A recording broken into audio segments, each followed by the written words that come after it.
Good evening and welcome to the Monday night edition of The People's Show right here with Mark Wallace and Charles Thomas on this March the 27th on IntellectualRadio.com. We are also streaming live at Facebook and at YouTube. You can also chime in the conversation with us at 708-223-8953. That's 708-223-8953. Hey, Charles. Hey, man, that number again, 708-223-8953. It is so much better when we're joined in the conversation by those who are listening. Always. I definitely enjoy that. Man, another busy week. Another busy week in the news, busy man. Day. Yeah, man. Like I was thinking about you driving over here tonight. What they didn't indict Trump, man. I thought Trump said he was going to be indicted last week, and I know it's got to be somewhat disappointing to you because you were really looking forward to an indictment, and I'm still looking forward to it. Yeah, I mean, what is the? Do you think it's going to happen? There seems to be some pressure now to not let it happen, and I'm thinking the fact that he said it was going to happen made people take a look at it more closely, and I think there are some doubters out there now about the motive of the Manhattan District Attorney Alvin Bragg. Well, that's always going to be that sort of thing. No matter who the person is, there's going to always be some doubt or some skepticism. But that's not what lawyers are supposed to do, or district attorneys are supposed to do. They're supposed to do their job. It's not going to be popular on either side. I don't think that is the case. I think that he's doing his job. I think that the tactics and the stunts that some people who may be favorable to Donald Trump are playing, like the whole thing, tweeting out a picture of Donald Trump with a bat standing behind Alvin Bragg is just it's cheap, right? That sort of thing. But I don't think that intimidates him from doing his job. And I don't think that really had anything to do with it. I think that they are prosecuting their case, or certainly investigating their case, and they'll make a decision. Yeah, it seems, but you know what? I have to go back 4 years. I mean, Donald Trump was colluding with the Russians. Big deal, man. All over MSNBC and CNN, really big deal. Donald Trump then is supposedly, he's impeached for some conversation he had on the telephone with the, I guess it was Zelensky then, the president of Ukraine. Mm-hmm. Then it was Donald Trump, of course, the January 6th situation with Donald Trump. And it seems like we go from episode to episode to episode, and now this, and nothing ever happens to Donald Trump. And he's still at large to those who really dislike him. And to me, it's taken on the tone of pure politics. Get Donald Trump at all costs.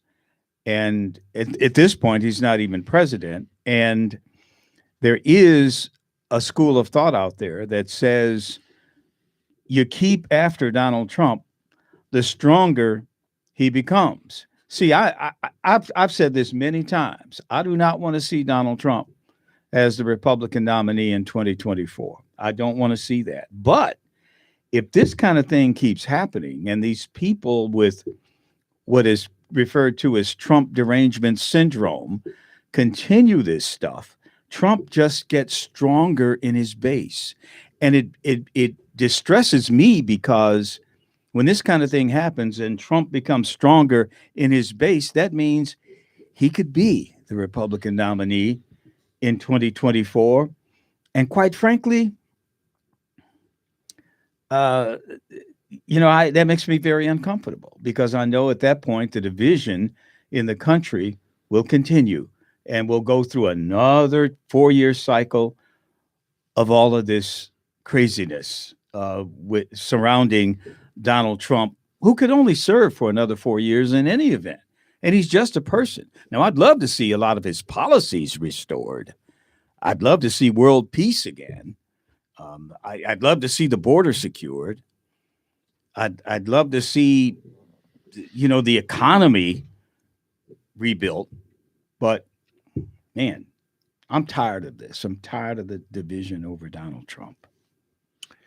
Well, you should buckle up, because it's going to go on for a while, and it's going to go on for a while because of Donald Trump. He feeds off of it. He loves it. The man is basically, some sort of, in my judgment, like an anarchist, that he just likes to fuel and, this sort of thing that's going on with his so-called base. Well, but he said that people ought to go out and protest.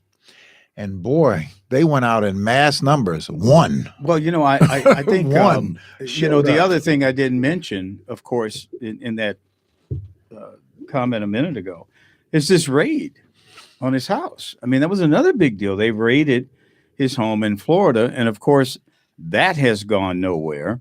And you know what happened after that? They actually found more classified documents in Biden's house that he had kept there for 4 or 5 years. I mean, it's gotten to the point of ridiculousness. We are sitting here talking about Donald Trump and these other issues that I don't believe are issues, such as what they call it, institutional or systemic racism, and what's your pronoun, and who's talking about that? That's in the news. We have a cultural situation, and it's like people, it's like we're all Americans are passengers on the Titanic, and we're arguing about this dumb stuff, and the rest of the world is moving around us, and we're not focusing on who we are as Americans and surviving in the global community, because we're arguing about stuff like Donald Trump and pronouns and systemic racism and extremism, when there really is none. I mean, there's extremism in the world, don't get me wrong, but I don't think in the United States it rises to the occasion where it threatens life and limb.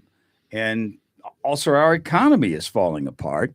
Our banking system is going to hell, and we aren't dealing with these issues. We're talking about Donald Trump. I'm very, very frustrated by it all, and I just wish it would. I wish it would go away, that he would become history, and that we would come back together again as a country and move forward. That's everybody. Well, he doesn't want it to go away. He doesn't want himself to go away. So that's just not the reality. The reality is that the process has to play itself out. The process is playing itself out, and when you are involved in investigations, it's not a microwave, and it doesn't happen based on somebody's political perspective or their political opinions. Law is not practiced based on popular opinion, whether it comes from Republicans, whether it comes from Democrats, or whatever. That's not the way that the process is. And as a student of it, I want the process to play itself out, and then allow for justice to take its course. But what's the end? What's the end game here when you talk justice? Is it to put Donald Trump in jail, which I doubt he would ever go to jail for something like this, but he would be convicted, and you'd get a mugshot of him, and you'd get a perp walk perhaps of him. But is that what we really need in this country right now? A perp walk or a mugshot? Is that the end game here? Because they're not going to put him in jail for this. I mean, my goodness, why should he go to jail for this when there's other things, people go to jail for? And this certainly is not one of them. Paying off one of your alleged allegedly paying off one of your, I don't want to use the H word, but quite frankly, that's what it is. And I just don't know that it's worth all this, man. It's like, it seems like people they want it to happen. They want this. And I'm going like, for what? What's the end game here? I don't get it. Well, the end game, if you want to call it a game, the end game is to ensure that some person who takes power, a position of power, cannot abuse that power in the way that Donald Trump has used that office to do a number of things Like that what? he has done. Like what? Like what he has caused on January 6th, what he has encouraged people to go do there, what he attempted to encourage people to do, even in this protest, or what he called a protest. He wanted to send people out there so that they can cause. So what? havoc. Wait, what did he do, Right? though? I mean, So, he hadn't been convicted. I mean, they tried him. I guess there was an impeachment on January 6th, and it failed, and nothing happened. I mean, so I guess the system, the legal system as it is structured, absolved him of any guilt on January 6th. That's the way the structure is. It's the impeachment. The House impeaches, the Senate tries and either convicts or acquits or whatever. That happened. I mean, the system works. So that's done. What's allow the end game here? Allow for the system to continue working. If you said it worked then allow for the system to continue to work. If those that are on the Trump side, want to find all kinds of reasons for this not to happen, or they want to characterize this as some sort of political witch hunt. It is. No, well, that's your opinion, and you're entitled to. I mean, and a lot of other people, I think. Well, you're right. You're right. There you go. It's my opinion that at this point it's become a witch hunt. There's a lot of other people. There's a lot of opinions on the other side, including mine, that it is not a witch hunt. It is the proper thing to do. To let it take its course and allow for justice to take its course, and there become a decision. My hope is that it would prevent anyone going forward to abuse the office the way Donald Trump has abused the office and misused that office and misrepresented the office. So that is what my hope is. My hope is that he will be convicted of his as you say, alleged crimes. I say of his crimes, that he will be convicted. No, they're and alleged held crimes. Accountable. They're alleged crimes until there's a conviction. Then he's convicted. Well, on a technical side, that is, but that's reality. Yeah. So, at some point he will be convicted. Yeah. He may be convicted 2 or 3 different times. You think? Yeah, I think he may be convicted 2 or 3 times. Yeah. He ought to be, but I think that it's possible that he'll have 2 or 3 convictions. Yeah. He'll tell you, man, he's still at large. Donald Trump still at large and running for president, which is, I think he could. They did a poll in Iowa where they have the caucus coming up next January, this coming January, or 10 months from now. Mm-hmm. And he's actually trailing Ron DeSantis. I think it's like 49, 47 or something like that. That's a poll that I saw just in the last couple of days. And I think overall, in opinion polls, he is the leading Republican candidate. But in Iowa, in the caucus, he's running behind. And I think he might be running behind as well in New Hampshire as primaries go. And I think a lot of people will look at, I think they feel a lot like I do, that they're really tired of the controversy surrounding Donald Trump. They're not dissatisfied with his policies and what was happening in the country and the world when he was president. In fact, they would probably rather have those conditions as opposed to what we have right now. But I think Donald Trump triggers people, and a lot of political independents, such as myself, look at this and say, "Man, this guy, I don't know. I'm tired of it. I'm tired of it. What else is going on in the world, man? Anything else? Yeah, well, today there was a shooting out in Nashville. How many people got shot in that? There were I didn't three get the children, detail. three children At a and school? three adults in this private school and out in Nashville, Tennessee. And this transgender went into a school, according to reports, planned this out. 28-year-old planned this out, cased the school out. At one time, was a student at the school. Some time back, it had to be a long time ago, because they're 28 years old, and took these two assault weapons and a pistol into the school and shot his way into the school, or her way into the school. And Was it a him or a her? Was it a transvestor? Well, it was trans to a woman. So it was a man who went to a woman. Who went to a woman. Okay. And because you don't hear of women, doing things like this. I think there was one other Well, you're trying to say this was a woman. Now you got to be you got to be true to the game now, Mark. It's a woman. It's a woman. That's what they identify the person as. Okay, you got to call him a woman. So it's a woman who did it. So this is a man who transgendered.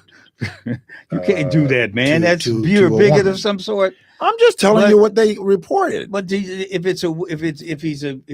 repeating to you what they reported. I don't know what it was because I didn't see him. See, this is what I'm talking about. See, this is what I'm talking about. Wait. In America, we are fixated on this kind of stuff. And the rest of the world is looking at us as though, have they lost fixated on what? Huh? Fixated on what? On this whole transgender thing. Who's fixated on this? Well, the news is. Why would they even mention it? That it was a person who was a trans woman or whatever. Is that right? It's not a trans man. It's a trans woman. That's what they said. Okay. And we talk about this stuff in the United States. I mean, we talk about men competing against women in sports. I mean, men who transform or whatever they do to become women. They can compete against women, but they have the bodies of men. I mean, we talk about that. This isn't happening in the rest of the world. We're fixated on this kind of stuff. Like I said, we're like passengers on the Titanic. I don't know that it's not happening in the rest about of the world stuff because I'm like not in that the rest of the world. When the rest of the world is I can't speak for the rest of the world because I'm not. You think they care about anything in Ukraine? I don't know. I don't know if this is or not being spoken about because I hear it in other parts of the world. People talking about it. Where? But, trans people or Europe? People who are different places. I've heard conversations about people in Russia. Oh, really? I've heard people about in England. Because Putin just did a big speech about it. All that kind of stuff. So last January, I think Putin did a speech about it and talked about how the West was now in this cultural rot, if you will. I mean, I'm paraphrasing, believe me, but he talked about our cultural situation and said that Russia was a Christian, I think Orthodox nation, and that they should reject what is happening in America. I mean, he was trying to juice his people up. Well, he's always trying to do that. But people around the world look at us in a different way. I mean, this is not something that the rest of the world has embraced. That's not new that people look at America differently. That's not new. I mean, but we used to be the shining city on the hill. Not in every place of the world. Now we like the new age Babylon. Not in every place of the world. We weren't always the shining place of the. But in most of the world, you go in some other parts of the world, and people want to come get their perspective. They didn't necessarily have such a great opinion about the United States of America. But that said, yes, this person killed 6 people. They killed 6 people. What was it? What did he get killed or she get killed? Yes, she did. Uh-huh. She got in a shootout. How did they know it was the police? The police responded and took them out in like 14 minutes from the time that they were called. Went in and that's encouraging. Confronted them and took them out within 14 minutes. Because remember that other school where the cops didn't show Uvalde. up? Yeah, it was, well, they were there. They just didn't go in. Yeah. But but they went in and they took them out. But not before that. They took 3 little kids and 3 adults. Man, I'm just thinking, 2 janitors, and I think one was one was a teacher, one was a janitor, one was a teacher's aide or something like that.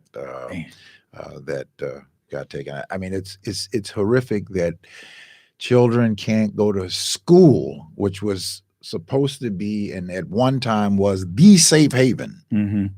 That you just never crossed anybody's mind of something like this taking place. And yet today marked the 129th mass shooting in this country in 86 days.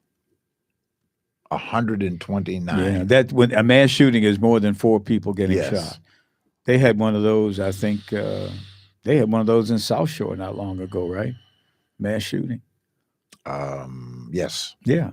They've had several in South Shore because it was a restaurant, right? I think 4 people got shot, or 4 or 5 people got shot. It was a restaurant at night. I remember in South Shore, not.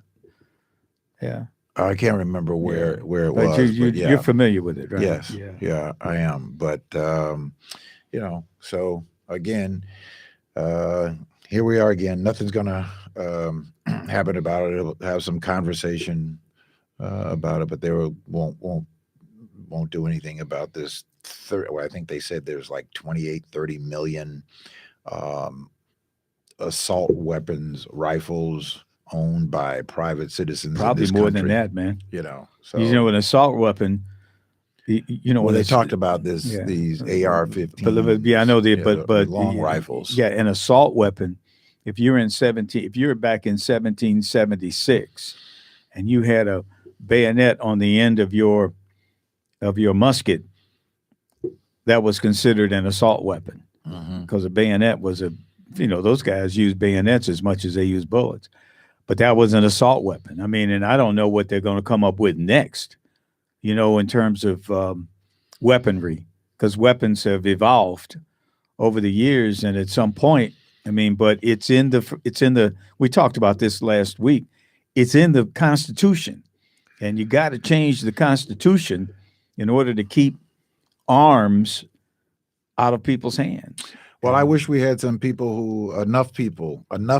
who had the courage to do what is needed to be done to make all of us safe. Did you know that there was a study or a report that said that more than 50% of the gun owners that have guns at home do not store their guns safely? More than 50%. I didn't know that 50% safety. I know. I remember a time, man. I remember a time my daddy had a shotgun, and we all knew where it was. It wasn't loaded, and I wouldn't have known how to load it anyway. But I remember my father on the night that Dr. Martin Luther King was shot and killed. I remember my father, the only time I really heard him, saw him with his shotgun in defensive mode, was the night that Martin Luther King was killed in 1968. He pulled a kitchen chair next to the front door of the house, and he sat there all night with his shotgun. I remember it was imprinted in my mind.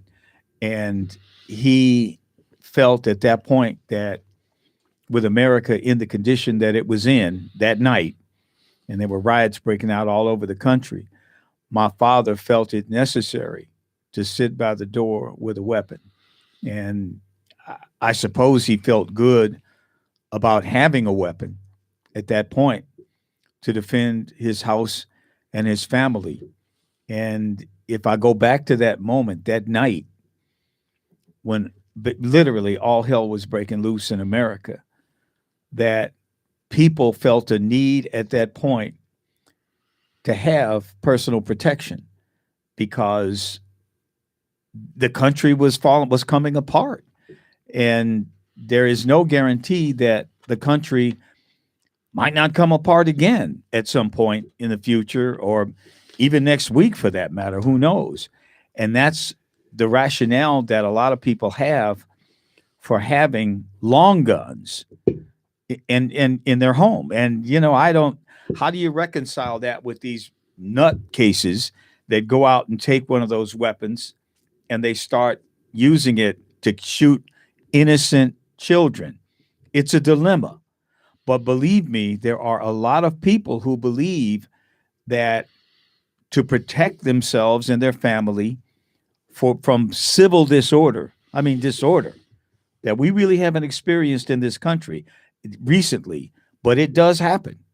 And people feel a need to have weapons in that regard. And I don't know how you're going to really defeat that feeling on those who own those weapons, because bottom line, that's the reason they own the weapons. Most of them, the vast majority of them, not to shoot school children, but to defend their families and their homes and their families. Well, feelings are not facts.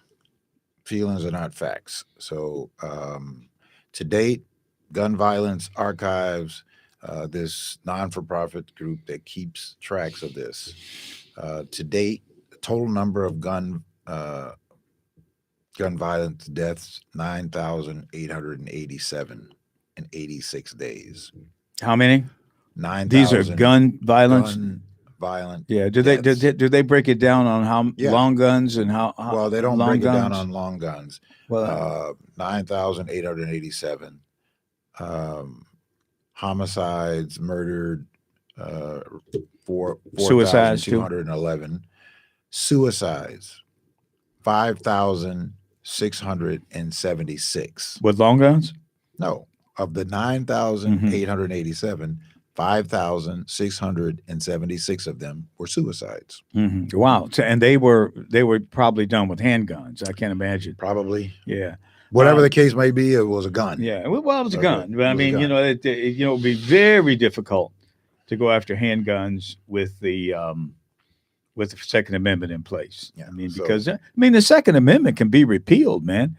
They've repealed a lot of amendments, several of them, not a lot, but because there haven't been that many, but they've repealed amendments before or amended the Constitution to modify an earlier amendment. But I really think that if the anti-gun people want to really affect what guns you can hold to arm yourself, and they're going to have to go to the Constitution. And I found everything else is just a political hot potato that we pass around from each other to the Supreme Court.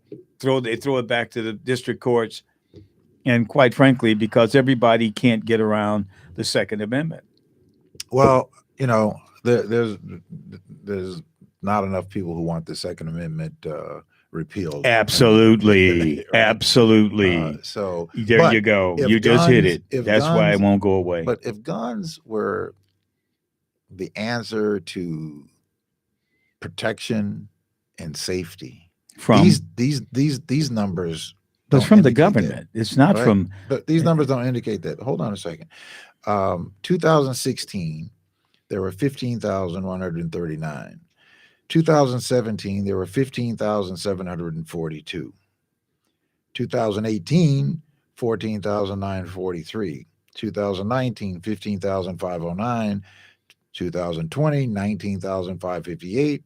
21, 21,009. 22, 20,200. So if the numbers are going up and we have 400 million guns in the country, if they're supposed to be about safety, and I forget the representative name who kept using the phrase that that they shall not be infringe, right? Shall not infringe on somebody's rights to bear arms.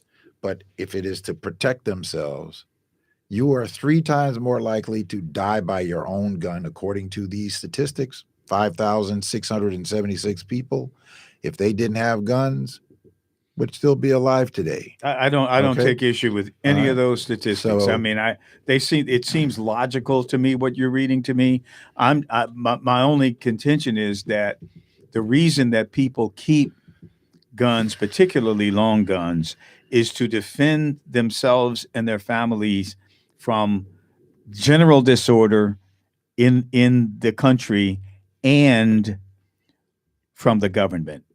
They do not Well, it want seemed the like they government to have all the weapons, because then the government can enslave the people, and that's what people believe. Is that what people believe? That's what people believe. So they believe that if the government decided to rise up against its people, that they could defeat the government. Is that what you're saying? That they believe? 1776, my brother. That's what happened.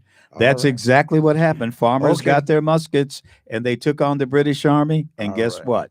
They had Okay. some help from the French, definitely. Okay. But that's what happened. All right. Okay. If that's the rationale behind it. Okay. If that's the rationale behind it. So what else is new, Haiti man? is having some food. Who? Haiti. Over in Haiti. A couple of Americans have been kidnapped over there in Haiti. But what happened? I mean, A couple of Americans were kidnapped over in Haiti. They went over to Haiti to visit, and they've been kidnapped over there for so-called ransom. The people sent some money and still haven't heard from their this family is something members. that broke today. Yes, just broke today. Yeah. So, yeah. Yeah, and 5 million people. The country is 12 million population, and over half of the country, they're saying now, is suffering from food insecurity, Look, largely because of the droughts. 43,000 people have died, I believe, just in this year in the Horn of Africa from starvation. That this is, man, let me tell you this story. Mm-hmm.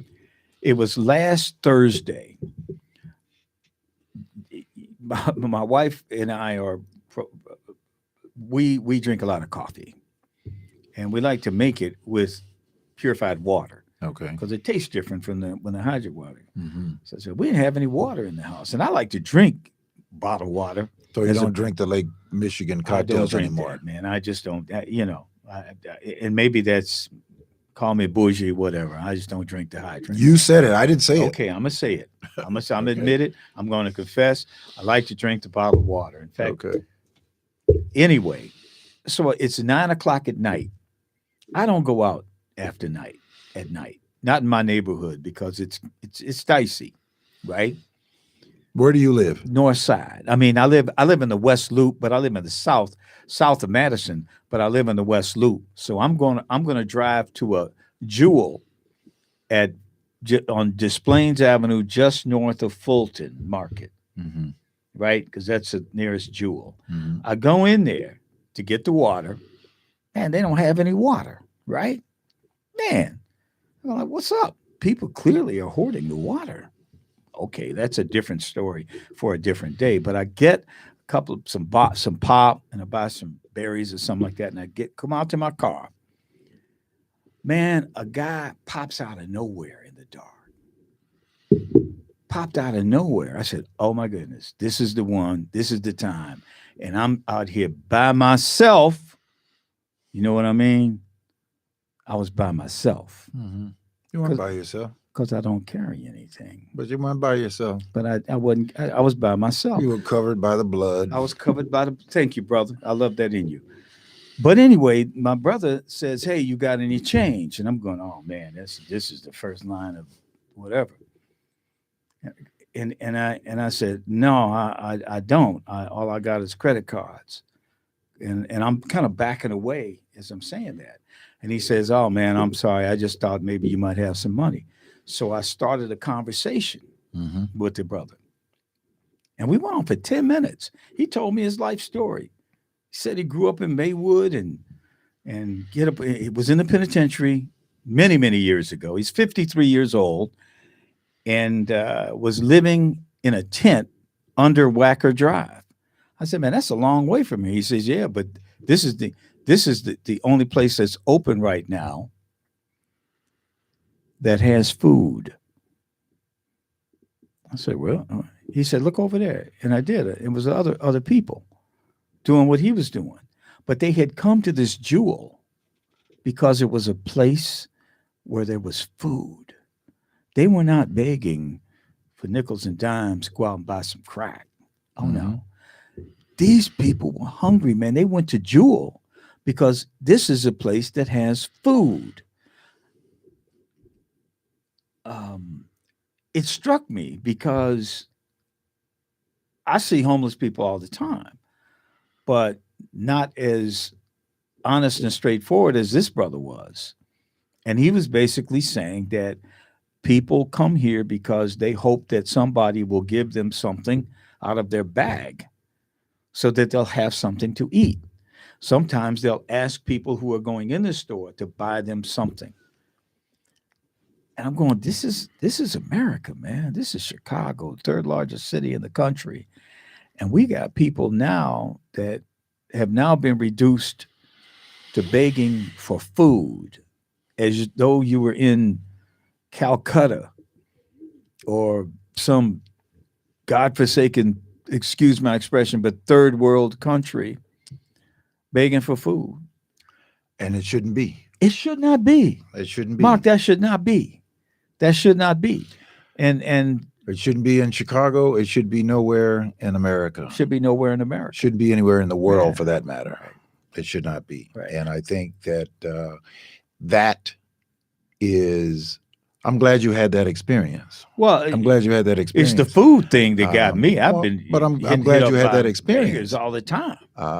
And so, because I think that, we can live in our day-to-day lives and we can have all these different opinions and philosophies and ideas.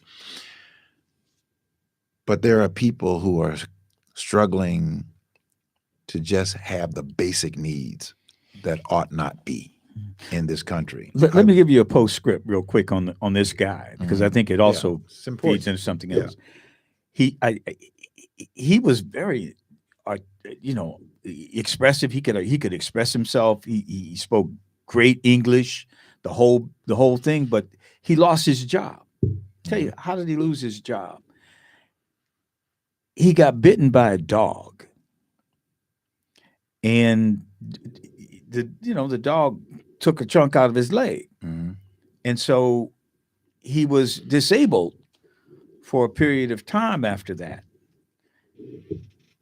He got fired because he couldn't come to work.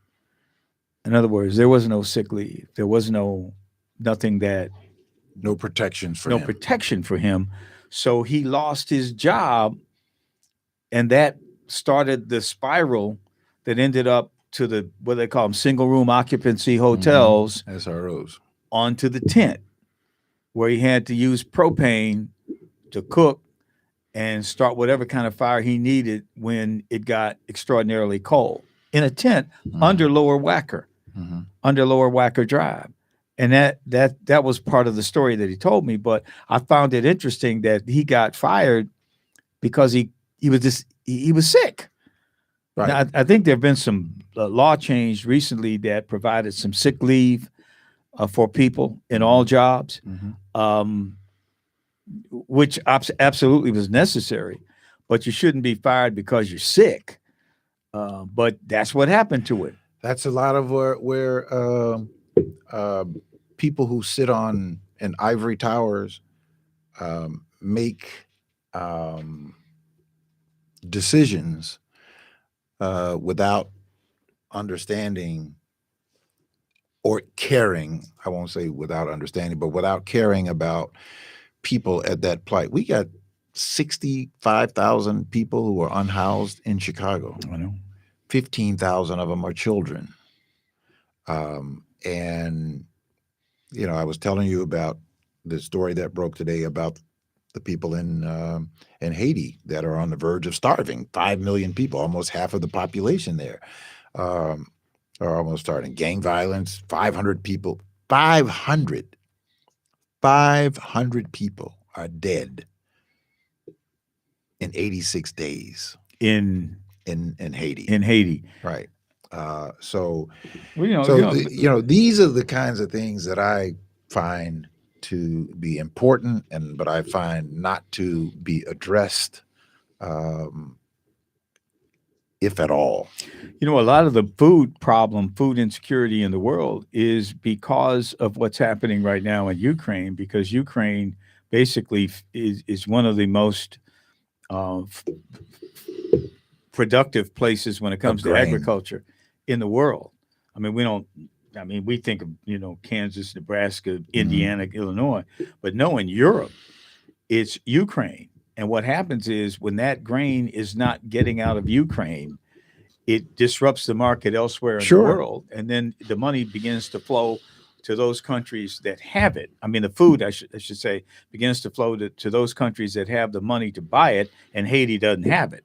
So you've got countries in Haiti, and I mentioned Africa, Somalia in particular, where people are starving to death now because there isn't enough food in the world right now to feed them. Now, the Ukraine situation, apparently that is really going to be rough this summer because the Russians are in position now to make their next move, which will be away from the industrial areas of Ukraine, which reportedly they have virtually already conquered, and they're going to move west, and they're going to be in the agricultural areas, which will disrupt the production of food.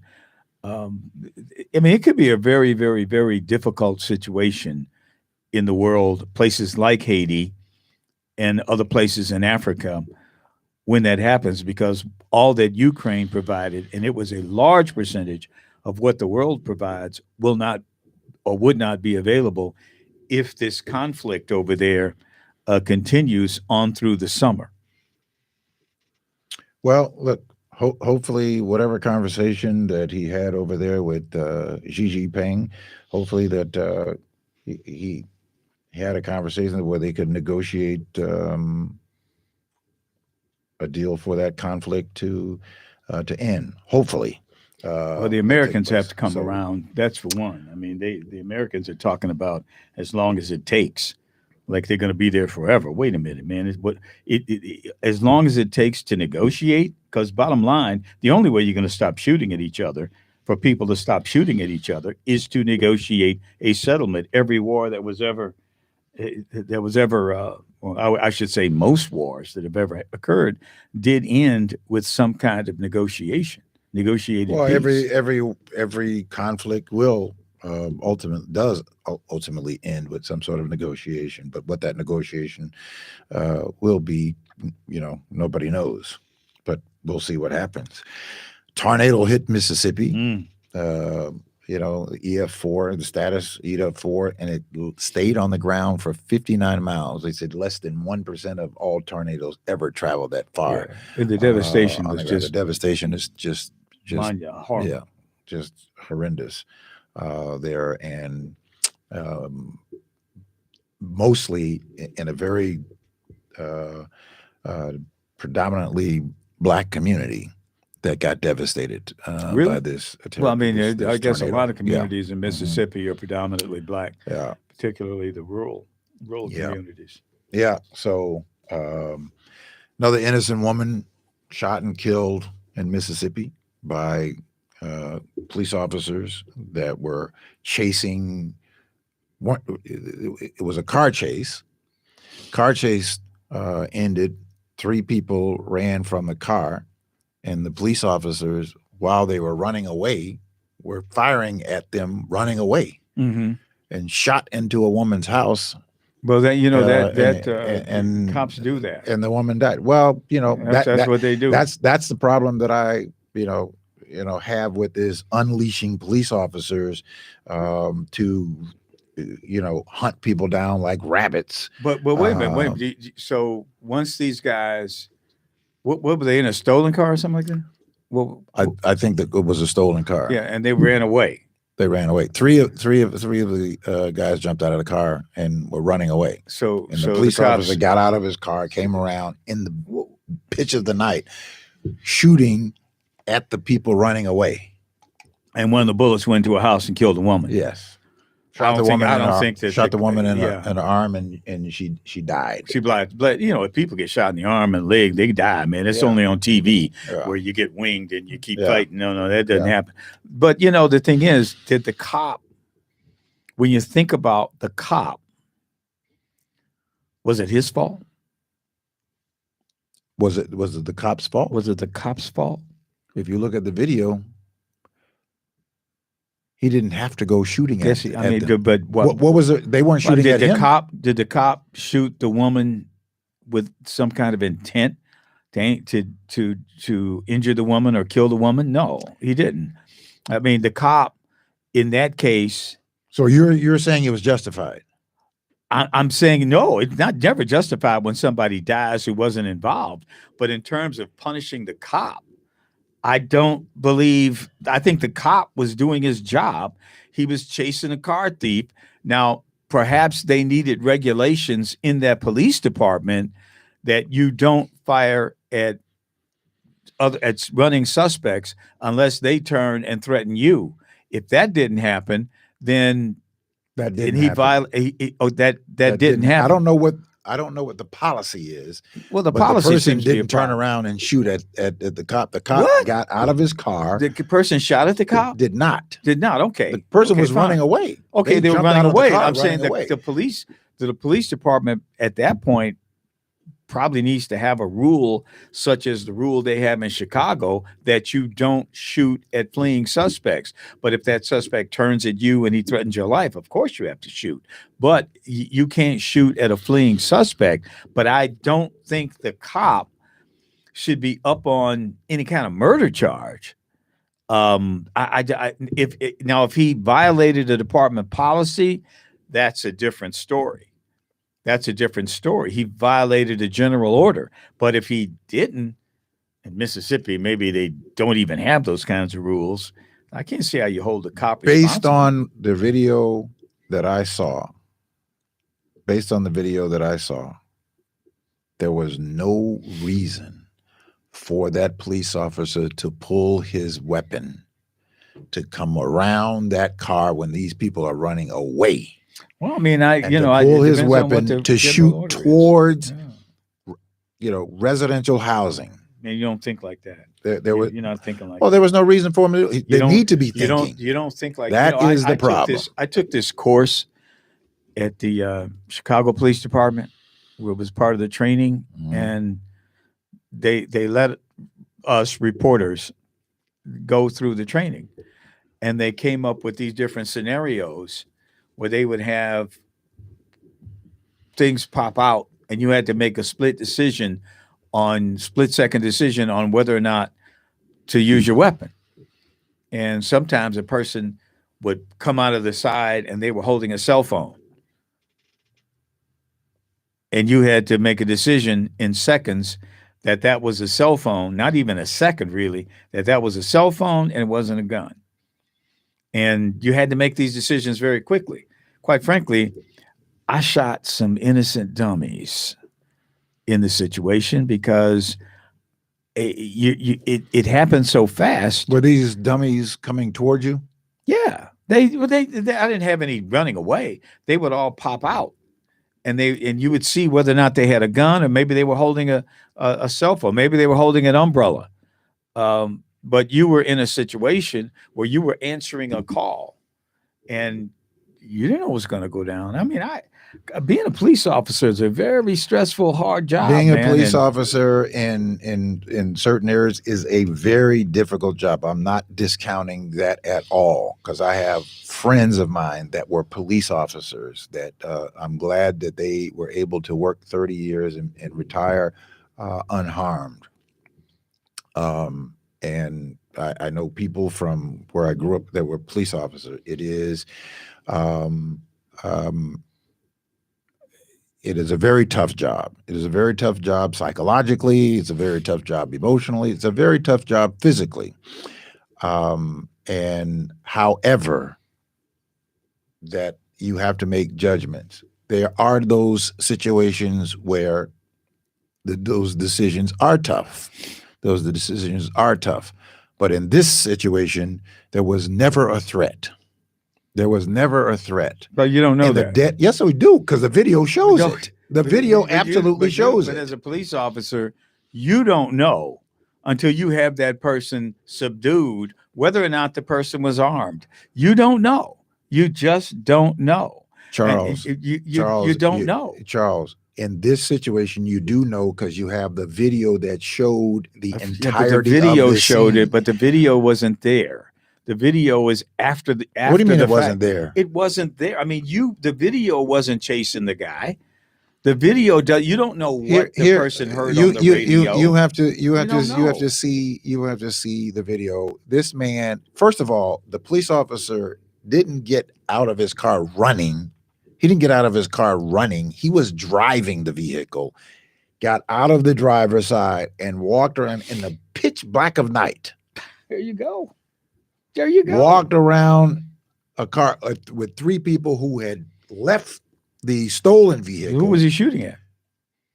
The people running away, right? Why were you shooting at those people? Because you wanted to apprehend them because you believed they were suspects in a crime. Well, you That's have no what he business did. shooting at a person running away. And I think that goes to the department policy and the survivors of the person who was killed absolutely should call for a thorough investigation, and they should sue. How are they going to call? How's she going to call for? Well, She's not dead. her, but she's got relatives. I'm sure she's got family, and they should definitely hold the police department accountable if they don't have a policy that would forbid that kind of action. But as far as the individual officer is concerned, and he just shot in the dark, and the bullet ended up in somebody's house. He wasn't trying to kill anybody. That's certainly not first degree He wasn't trying to kill anybody? No, he wasn't? Then why was he shooting? He wasn't trying to kill the woman. Okay, he wasn't trying to stop the woman. The woman was an innocent bystander who he hit. You're shooting at a person that stole a car. But you don't know. Dan, you're shooting at a person that is, so you think that it's okay. I just want to make sure. No. You ask the question. Ask the question. Do you think that it's okay for a police officer to be shooting at a person who stole a vehicle that ran away from the stolen vehicle? The stolen vehicle was there. No. Okay. What I'm saying is the policeman cannot be held accountable for shooting this person, the person who was hit and died.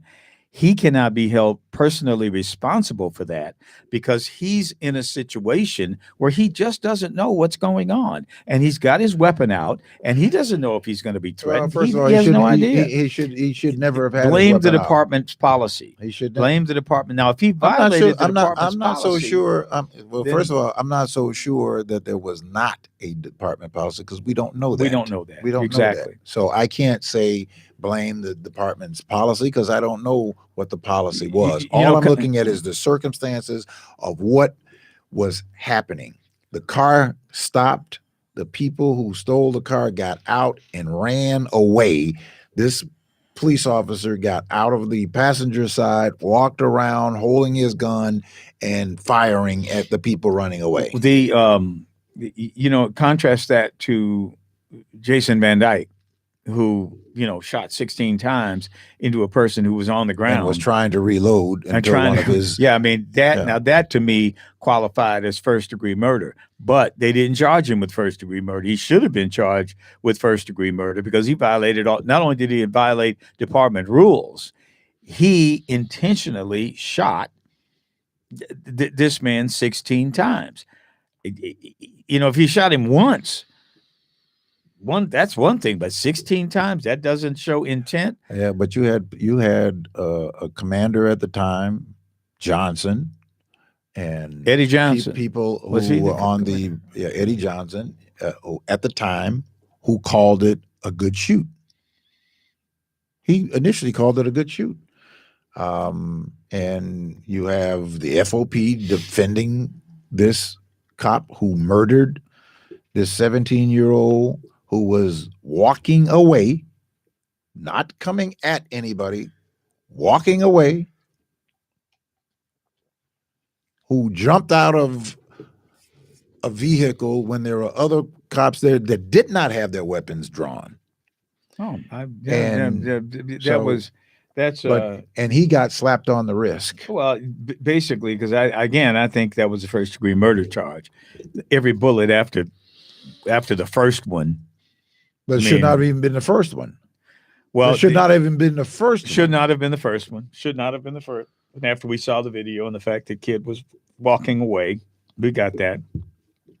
But keep in mind, they hid the video for 9 months, was it? Yeah, 9 months. They hid the video. No, more than that. Longer we than didn't that, hear the video, see the video until a year later. Yeah, we held nine William- months so Rahm could get reelected. So he could get elected, Yeah. and then William Calloway had to go to federal court to get the video released. But that other guy, the reporter, was the one who really broke the story. he broke the story. He broke the story Yeah, because he he broke was the the one who story. found the coroner's report that indicated the kid was shot 16 times. but William Calloway is the one who would not allow for it to go right, silent. Right. It was a yeah.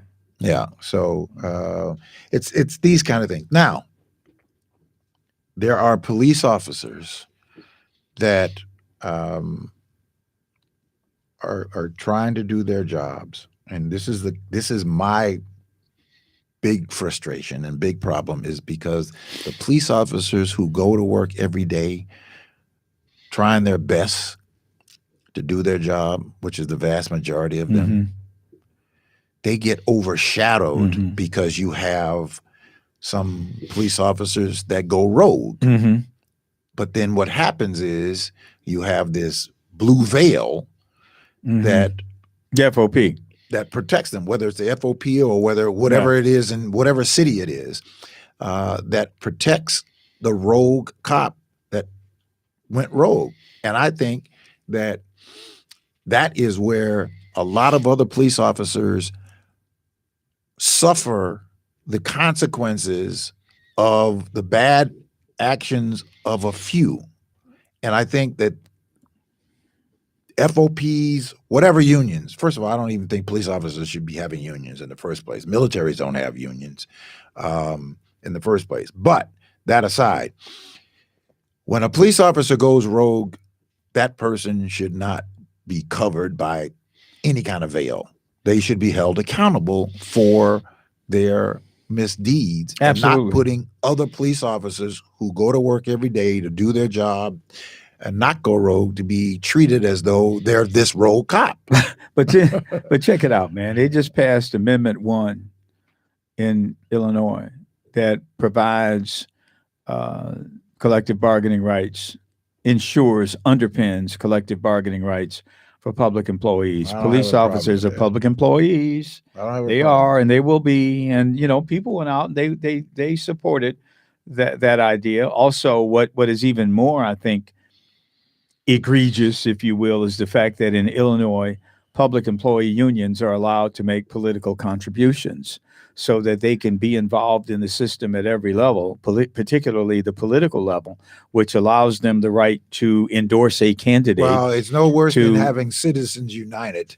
Well, that's a federal situation, but I mean, but it allows for you to put money all over the place. You can take this like Ken Griffey and those guys can put $53 million into a campaign. That's crazy. But I mean, if the FOP, I don't think the FOP really has given, for instance, Paul Vallis any money. I know that they've supported candidates in the past, and I don't know if they've given them money. They didn't have to. They didn't have to. They got Ken Griffey, Jennifer Pritzker, Ron Gidwich, and Sam Zales. Why do they need for the FOP to give them money? Why? Well, I don't think the FOP did this time around. And believe me, I'm not defending the FOP, particularly when it does things like give cover to a person like Jason Van Dyke and John Burge, or any of these kind of people, and the fact that the other guy's now Renault, or whatever his name is. Yeah, I can't give them cover, but at the same time, Illinois ensures their right to collective bargaining, and that means they're going to organize the police officers. Like in certain states, for instance, like Texas, you cannot, a public employee union cannot donate money to political candidates. It's against Texas law. They can't do it. They have unions, and the unions work on behalf of their members, but they don't get involved in that larger political process. And that's been a problem in Illinois for a long time, is that the teachers union, the police union, the fire union, these people can have a very, they can basically negotiate. Well, they're supposedly negotiate with their employer, but they can decide who their employer is with union funds. What do you mean? Decide who their employer Well, I mean, is? in the case of right now, I mean, with Brandon Johnson has a very documented. Yeah, but that's not the union deciding that. No. But I'm saying that Brandon would be in a position to negotiate with the Chicago Teachers Union over that different has to be issues passed by a city involved. council. Fine. It has to be. Right. It has to be passed by a That's city. fine. That's So, fine. I mean, so this is not. But the fifth floor. Well, you know that the city council in this city has become basically a tool rubber of the stamp? mayor. Yeah. Well, we don't know that because we're going to have for the first we'll time see. a whole We'll- brand new well, city you know, council. I'm, So I'm you not can't. saying We that can't that label can't that. happen. All I'm going by is history and what history has been. That the But we mayor, are for at instance, a new will point. We hire are at a this new history point. This has never happened before. 2027. We'll have an elected school board that, by the way, CTU will own. We should have a superintendent. We should have a superintendent. 2027. Okay. 2027. We're going to have an elected school board and such, and the mayor won't be in charge of a lot of things. Well, the mayor school should not wise be that in he's charge in charge of. of now. Well, this was But Richard going Daley back to who the started original this. point. The original point is that in Illinois, the union, by way of political contributions, has a voice in who's going to be the boss. I mean, so you're going to negotiate with a boss that you put there? Well, wait a minute. That's not happens. just one union. That's not. People are weaponizing the Chicago Teachers Union. That's not the only union. There are. I forget how many unions that are endorsing in this race.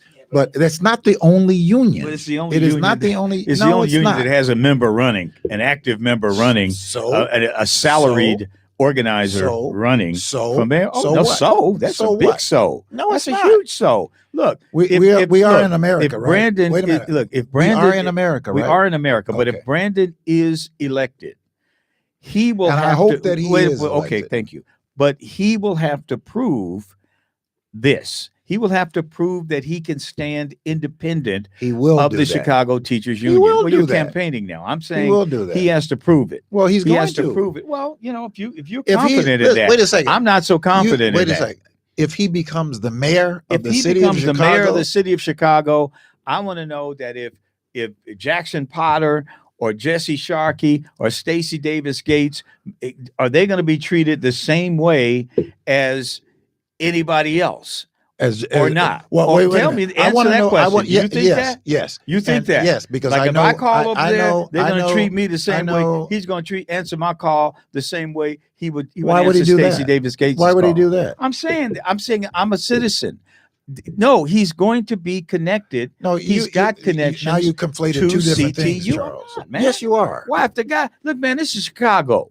No, This no. is Chicago. Charles, stay on he point. who pays Stay the on point. piper You're- calls the tune. You're a reporter. That's the way it has You're a happened, reporter. man. Stay on point. Stay on point. I'm staying Come on Let's point. stay on point. You said you started talking about the CTU negotiating with the fifth floor. The CTU negotiates their contract. That has to be passed by a city council. Fine, and we We know what don't that has have a meant over the dictatorial past here. 30, 40 years. Yeah, but that doesn't We exist know- today. We don't know that, Yes, man. we It has do. to. How do you know that? Because How the do you know Dailies are that? gone, the Burks are gone, the Madigans are gone. And Those beasts are gone. Guess what beasts are trying to raise their head now? Ken Griffin, okay. Sam Ken Zales, Griffin, Okay. Sam Zales, Ron Goodrich. Those are, you named, like, most of those are Republicans. They're all Republicans, Yeah. MAGA Republicans. Oh, come on. What's a MAGA Republican? Am I a MAGA They're Republican? a Trump Republican. I don't know. What You is might that? be. I don't What know. is that, man? What is a MAGA Republican, man? I They're, don't. they're all Trump That's people. like when I say they're all Democrat Trump, to they're all you, Trump Republicans. You get, no, I don't. And but when you say MAGA Republican, I go, when you say that that there's a Democrat Party, there's no such thing. The Democrat Party. There is no say Democrat MAGA Party. Republican. What's that? What is a MAGA Republican? They're Trumpsters. That's 75 million people that voted for Trump or MAGA Republicans. No. Really? No. What's the difference? No. They voted for Trump. There are, you know what I'm talking about. No, I do not know what you're talking about. I'm talking about those nuts. I'm talking about the nuts. What nuts? Not those people who, all 75 million are not MAGA Republicans. Like Antifa Democrats. But is that right? Is that the same thing? Antifa Democrats Antifa Democrats? MAGA Republicans? What's Antifa? The really extreme what's guys Antifa? that some kind of left wing group that is way out there on the left. They start riots and they get involved, primarily young white people that are very into civil disorder. Let me go back to let's go back. Are they equivalent of MAGA Republicans? Probably. Okay. Probably. So you're talking about extremists. Yeah. Very extreme people. Yeah. But you think those Ron Goodrich, how many of those 75 million who voted for Trump would you say are MAGA Republicans? How many do you think there are? I can't give you a number. I know exactly. I can't give you exactly. a number. I don't know what a MAGA Republican is, but I just. But they're out there. I think that it's a label. They're out there. Well, it is a label. It is a label. It is a label, but they created it. Republican. I've heard him. Well, he's the one. He's the one who said that he is more of a Republican than he's a Democrat. Then he says, "I'm a lifelong Democrat." Republican or what? I don't know what he is because we don't know what he is because he's one. Well, I think one day that works in this election. He's a chameleon, right? He's a chameleon. He says he's a lifelong Democrat. Then he says he's a Republican. So we don't know what he is. Mm-hmm. So I couldn't tell you what he is. Other than I can tell you he's incompetent. I can tell you that. But y'all love to call people names, man. Well, that's what he is. He's incompetent. He's incompetent. He's been fired everywhere that he's gone. Call somebody who's a racist out there. Anybody out there that people that's racist. That really is not. That's not even the issue here. But in terms of who Paul Vallis is, he's an incompetent, so-called budget director, administrator who has failed at every place that he has gone. And all of a sudden, he's supposed to be, I guess, the great white hope to resurrect. But the only reason that is because he got billionaires like Republicans who found themselves somebody that they can try to get them a toehold in Chicago politics. But what I did is I had a banner made up to put it out there so people can know, because they're trying to weaponize the Chicago Teachers Union. What's the banner say? Just got Ron Goodrich and Jennifer Pritzker, and Ken Griffin. Ken Griffin. Yeah. And Sam Zales. Are those MAGA Republicans? Yeah, they're all Trump people. You mean? Yeah, they're all Trumpsters. So if you're a Trump person, does that make you a MAGA Republican? Yeah. Really? Yeah. In my opinion, there's 75 million people voted for Trump. No. Come on, man. No, 75 million people are not 75 million people, because that's, I call those the extremist of the extremes, the people who would go and do what they did at the Capitol. I would call those. How many people they killed there that day? How many people got killed in that thing? Killed? Yeah, they I think there was one woman who lost her life. You told me several months ago that there were 5 cops who died. Well, they did. Take you one. They did. Yeah, they did as a result of that. Yeah. Why, as a result? How did you figure that one out? So as a result of, did the autopsy say that? How did? That's why was it as the result of medical? You have to talk to the medical professionals, right? You can talk to the medical professor. That is the biggest farce. So, you can call it a farce. That's your opinion. Man. Did you see the video? That's your opinion. Did you see the video of that the Tucker guy Carlson put out? that the guy with yeah, the right. horns Okay. was being Mhm. led around. We're the supposed to Capitol really, by the- we're supposed to really by the rely cops. on Tucker Carlson's. Well, no, I just saw the video. Yeah, I'm I sure didn't you have did. anything to do with Tucker Yeah. Carlson. Yeah. There But was a you said video, that's the one you saw. But did they? I saw it. I did Okay. see that video. Yeah. The same one that he made a big deal of on his Yeah, show. I'm But not I even think gonna- I saw I'm it not even gonna talk about that. on another channel. I saw it, and the guy was walking around being escorted by the cops. Yeah, right. And he's doing Okay. 4.5 years for being escorted 4.5 into too the little. Senate chamber. Yeah. Anyway, I don't want to little. talk about that. That's Yeah. old news, man. So, Look, but my point is let's talk this. about the campaign, man. Yeah. We've gone. Well, on I'm over trying an to hour, talk man, about where the they haven't campaign, talked but about the you campaign. started talking But I'm about the other talking. stuff. What do you think we are right now with the mayoral campaign? I mean, Johnson versus tight. Vallis. What do you It's a think tight- is going on out there right now? It's a tight race. Now, I saw a poll where Paul Vallis was at 45%, Johnson was at 39%. And then I saw another poll that showed Paul Vallis at 46% and Johnson at 44%. And so Johnson has made some gains, and I think that the more, just like I said, the more that he is out there and the more that people hear from him, the more support that he gets, and the more he is resonating with people. Tomorrow night is going to be the last forum or debate that they will have. Tomorrow night's debate is going to focus on the Black agenda tomorrow night. So that's what they're going to be talking about, which is going to be very interesting to hear what they say. But I think that it's very tight. I have had some conversations with the campaign on things that I think that are important to the Black community, and that people that I have had the opportunity to speak with over these several years that are important, that I shared with the campaign. And I think that those are things that they should be focusing on: real solutions as opposed to personal attack, solutions to the problems that we have. And I'm hoping that tomorrow night that we will hear some substantive conversation about real solutions to the real problems that we have here. Yeah, I'll in keep Chicago. it quick. I mean, I'm a less than enthusiastic supporter of Paul Vallis. Looking at this just from being around for the last 30 years, I think that if Black voters turn out at the rate that the entire city turns out, and Brandon Johnson is able to get 80% of that Black vote, he will be the next mayor of the city of Chicago. If Black turnout is low, forget about it. He just is not going to be able to. I think if Black turnout is low, then he'll have to get even more of a percentage of the Black vote for that to work. And with all of these Black endorsers, not that endorsements mean everything, but with all of these Black endorsers, including Willie Wilson, I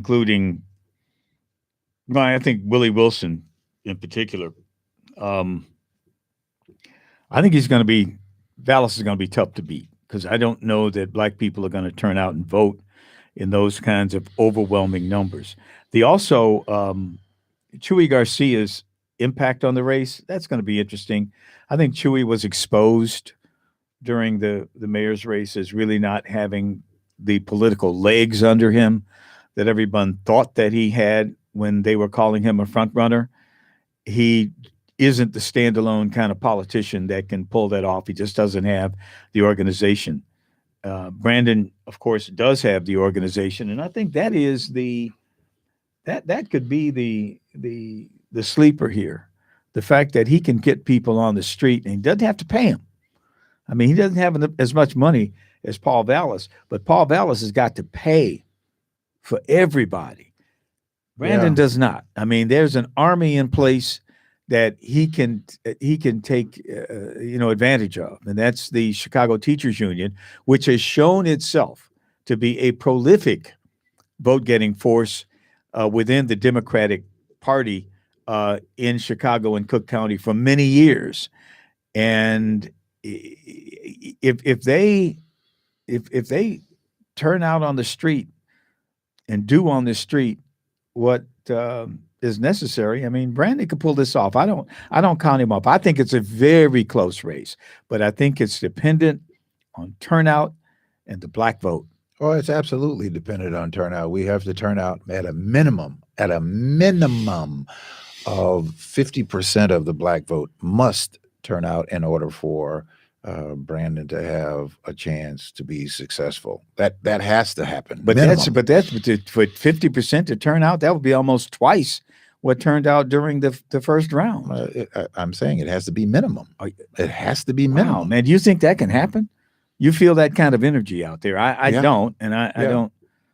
Well, yeah, I'm moving around more than you're moving around. But I'm moving around. I'm moving around in different places and talking to people who actually work on the streets. Some people who worked for other candidates who are now working for Brandon, and they're of course very positive about it, but they also understand that they have a lot of work to do. No, we all understand that. Huh? We all understand. Yeah, but nobody's taking that lightly. Brandon did not do as well during the first round as other African American candidates did. I mean, Lori Lightfoot won, and she Willie beat Wilson everybody. did better. But Lori Lightfoot beat everybody did in the African American community because she was the Dallas, incumbent, so she beat everybody. Dallas may have gotten more black votes in the first round than Brandon did in the first round. No, it wasn't many. It wasn't many, but Brandon didn't get many in the first round. Paul didn't have, I'm not talking about a lot of votes, but I'm saying Brandon did not get many of his votes from the black community during the first round. Because as many people did not know him that they now didn't know him, and there were other black him candidates now. Right, they voted for. Of course. Yeah. And well, I don't even want to, bring up some of those people who are just inconsequential. But I think that more people know him, and I go to a lot of events with Brandon Johnson. I was at an event Saturday night. I was at an event Saturday afternoon. I go to a lot of the events because I want to see what the response is and the reaction is, and it is consistent because of the person that Brandon Johnson is, and I think that he resonates with people, and I also think that there is, people who are learning about Paul Vallis's history, and that is going to play a part. That's going to play a part of that, of decisions he's made in the past that were very unfavorable to a lot of people who worked for CPS and people who attended schools that could no longer attend schools, and policies that he put in place that his, I think Arnie Duncan worked for him at one time, that Arnie Duncan followed him and continued those policies out that were just not beneficial to a lot of black people. And I think that is going to show up at the polls. Yeah. And conversely, a lot of people are looking at Brandon's history with CTU, and they're still smarting from the strikes that have happened since 2012, 2011. They are still smarting from those strikes, and they don't look at CTU as being something positive, and they don't necessarily want CTU to be in charge of the fifth floor of the entire city. So that is a converse to what you just said. And I think a lot of people who would normally call themselves progressive Democrats, particularly living on the North Side, white people I'm talking about, they're going to abandon this whole progressive game, and they're going to look at the CTU in a different way. And I don't know that the progressive I think the progressive coalition right now is split. And it might come together in the next week. I don't know. But right now, I think a lot of people are so concerned about crime that they're going to give the progressivism a rest Let me for this election. let me tell you, black folks, there are a lot more people. There are a lot of people who are concerned with a lot more things than just crime. Mm. There are a lot of people who are concerned with how they are going to have a future, to feed themselves, to take care of their children, how their economics are going to improve. There are a lot of people who understands crime, but understands that the underpinning of crime is economic deprivation, and you are not going to heal crime overnight. And this idea of some of these gimmicks that are being thrown around by Paul Vallis, I'm going to bring back people, and then this other thing that he has talked about is bringing people from other agencies outside of the city. That is not working well in the minds of a lot of people. That is not very, very powerful. A lot of people have problems with that. And this idea of bringing retired police officers back to go, they're not going on the streets to go to work. Most police officers in their last 2 to 3 years of working, they're not going out engaging in the kinds of activities that Paul Vallis is suggesting that they're ill. I've talked to retired police officers, and they all have said it is a complete fallacy to expect that police officers who have retired from a job that they have been on for 25 years, 30 years, and the fact that when you're 63, it's mandated that you're out. So what are they going to do? Work? You're going to put them in the administrative offices, and then have those people who are sitting behind desks or sitting in the CAPS office go to the street? They should have been doing that a long time ago. I have always contended that you've got 4 police officers working in the CAPS office, which is something that a civilian can do, because all they're doing is taking in information.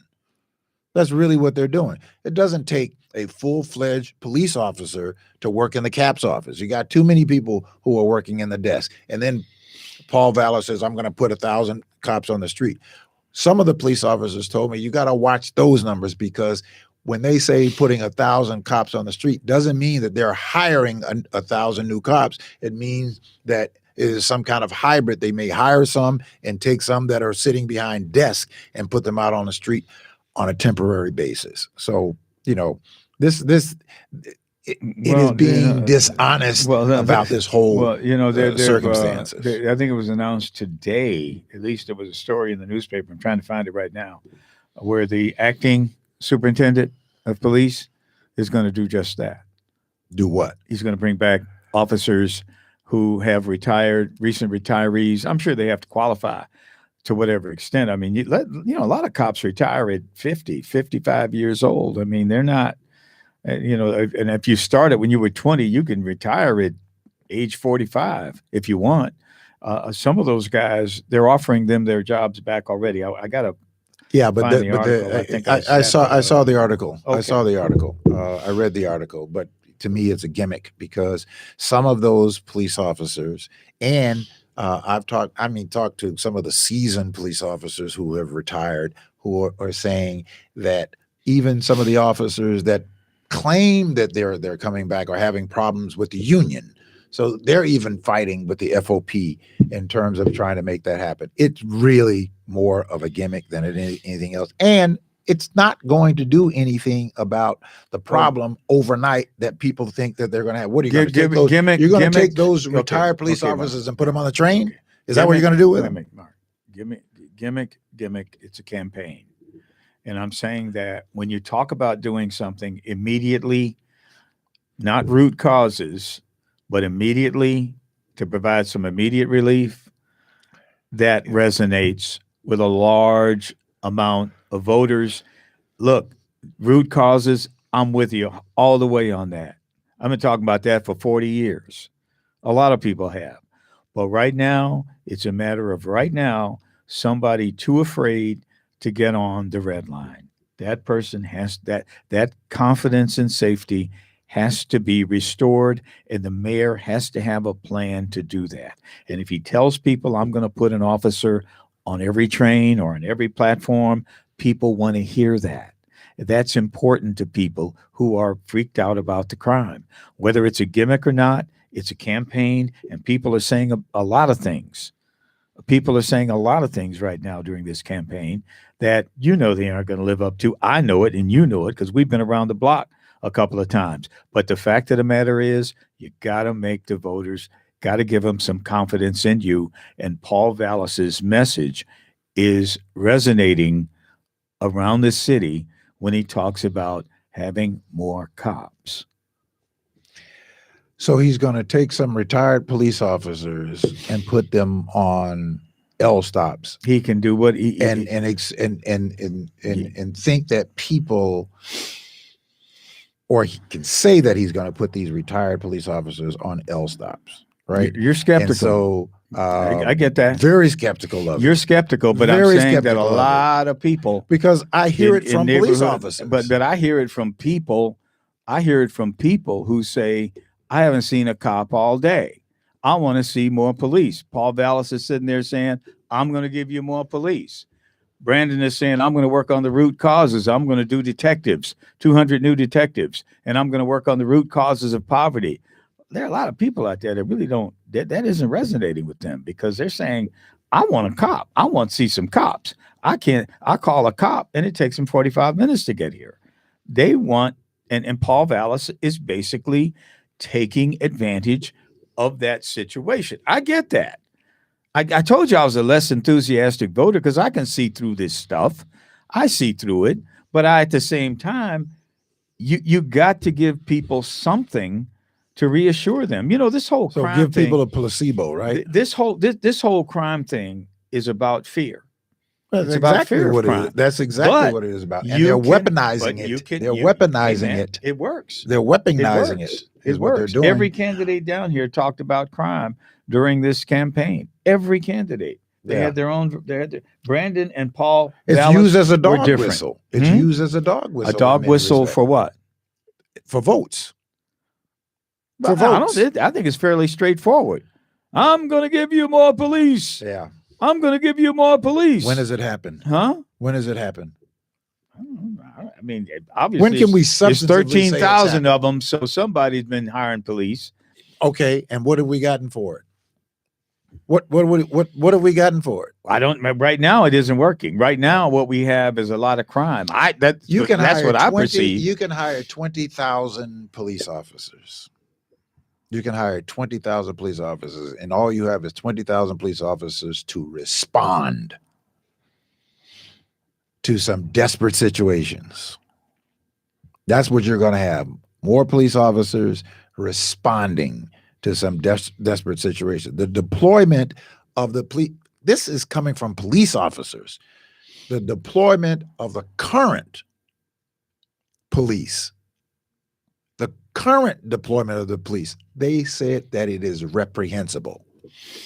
These are police officers that are current police officers and past, said the biggest problem within the Chicago Police Department is that there is a failure to have a better deployment of the resources that we currently have. Yeah. The other thing I think that is that a lot of homeowners in Chicago are very concerned about Commissioner Johnson's vow to raise $800 million in a fallacy, quote unquote, in new investments. It's a fallacy. Wait a minute. Come on, $800 million. He wants. It's a fallacy. It's a fallacy. Why is that a fallacy? He said it. No, he didn't. No, he didn't. $800 million is what he wants to raise. No, he didn't. That's not what he said. That's not what he said. So what did he say? You're going to have to help me on that one. That we were going to invest $1 billion into communities that have not been invested in. Okay, he didn't say that he was going to raise. No, he didn't. But where are you going to get the $1 billion? He's going to have to raise the $1 billion, whether he takes it from other programs and puts it here, or he comes out with a new tax.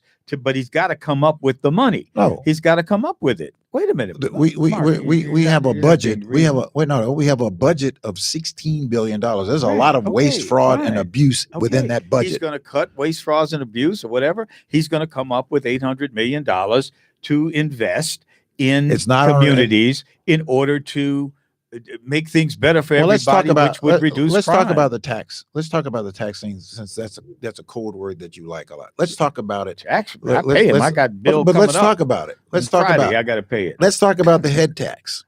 Let's talk about the head tax that was started under Richard J. Daley in 1974. Okay. That ran for 40 years under Richard J. Daley, Okay. under Burns, Mhm. under Washington, Mhm. under Sawyer, Okay. under Daley. Okay. Fine. And by fiat, Rahm Emanuel Okay. played to the corporations Okay. and got rid of it. Okay. At the exact same time, he got rid of the tax for the wealthy corporations that can afford it and said, but we still need the money, so we're going to put it on the backs of the people who can least afford it. That's what he did.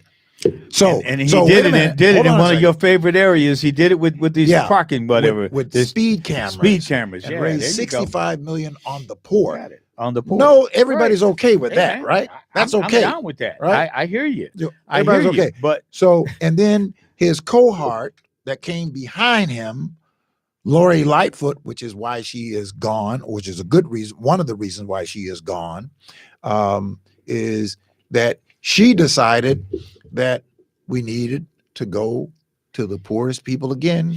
We need to go to the piggy bank and make them our piggy bank.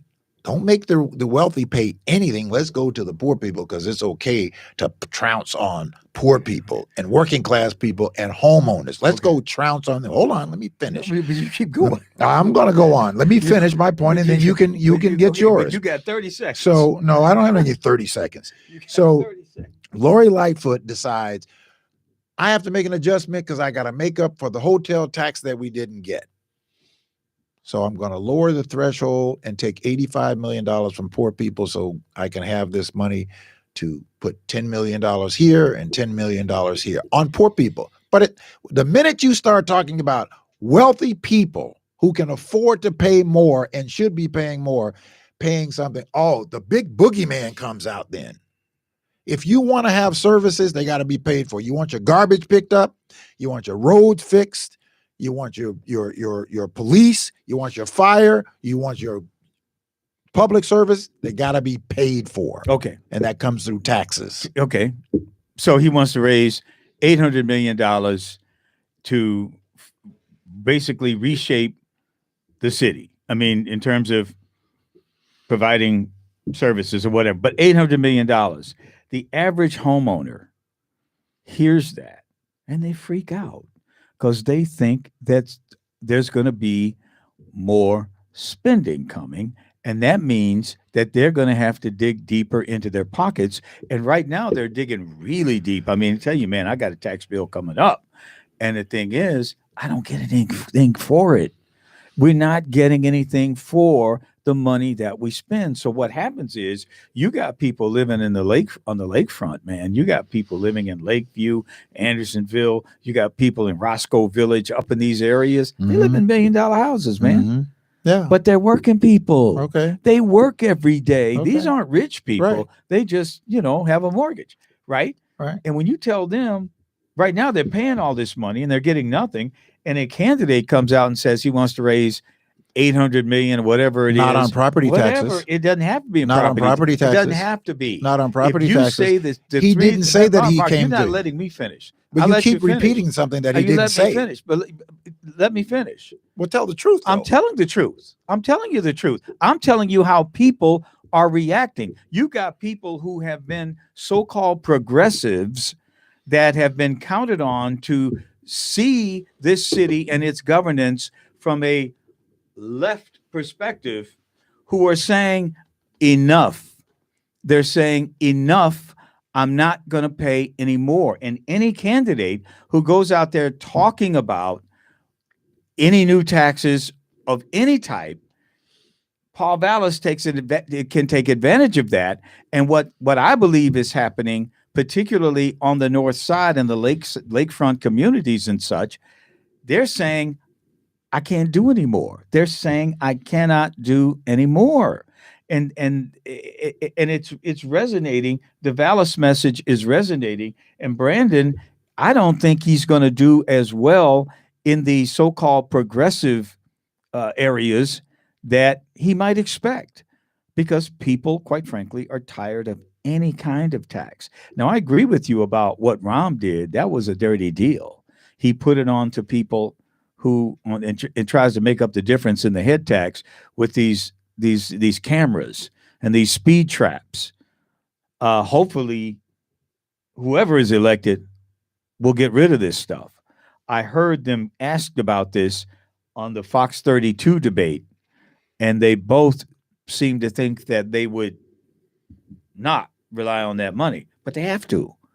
If they get rid of it, they're going to have to get it someplace else.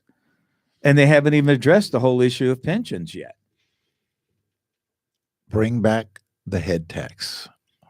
Brandon is suggesting that, it's said that the head tax would be on corporations that have, the old head tax was on corporations that had 50 employees or better of doing any business in the city of Chicago. Okay. The new head tax would be on corporations that have 100 employees or better, and they have to be doing at least 50% or more of their business in the city of Chicago. So if you're not doing 50% of your business in the city of Chicago, you're not going to be affected. And guess what? They're not going to complain about it because they can afford to pay it. They can afford to pay it.